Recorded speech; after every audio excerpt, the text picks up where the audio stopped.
ವಿಧಾನಸಭೆಯಲ್ಲಿ ಮಹತ್ವದ ನಿರ್ಣಯ. ಗ್ರಾಮಾಂತರ ಯೋಜನೆ ತಿದ್ದುಪಡಿ ವಿಧೇಯಕ ಮಂಡನೆ. ಡೆಡ್ಲೈನ್ ಒಳಗೆ ಸೈಟ್ ಅಭಿವೃದ್ಧಿಯಾಗದಿದ್ರೆ ಪೆನಾಲ್ಟಿ.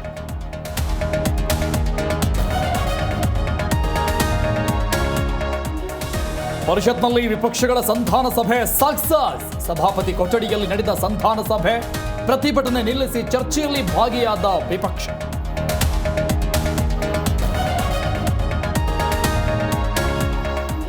ಸಚಿವ ನಾಗೇಂದ್ರ ರಾಜೀನಾಮೆಗೆ ವಿಪಕ್ಷಗಳ ಪಟ್ಟು. ನಾಳೆ ಕಾಂಗ್ರೆಸ್ ನಾಯಕರಿಂದ ಪ್ರತಿಭಟನೆ. ವಿಧಾನಸೌಧದ ಗಾಂಧಿ ಪ್ರತಿಮೆ ಬಳಿ ಕೈ ನಾಯಕರ ಧರಣಿ.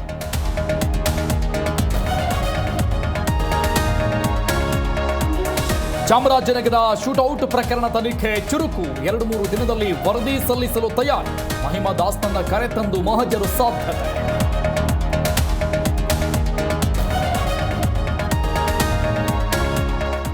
ಆಹಾರ ಸುರಕ್ಷತಾ ಇಲಾಖೆಯಿಂದ ಭರ್ಜರಿ ತಪಾಸಣೆ. ರೈಲ್ವೆ ನಿಲ್ದಾಣದ ಕ್ಯಾಂಟೀನ್ಗಳಲ್ಲಿ ಪರಿಶೀಲನೆ. ಖೋವಾ ಪೇಡಾದಲ್ಲಿ ಕೃತಕ ಬಣ್ಣ ಬಳಕೆ ಪತ್ತೆ.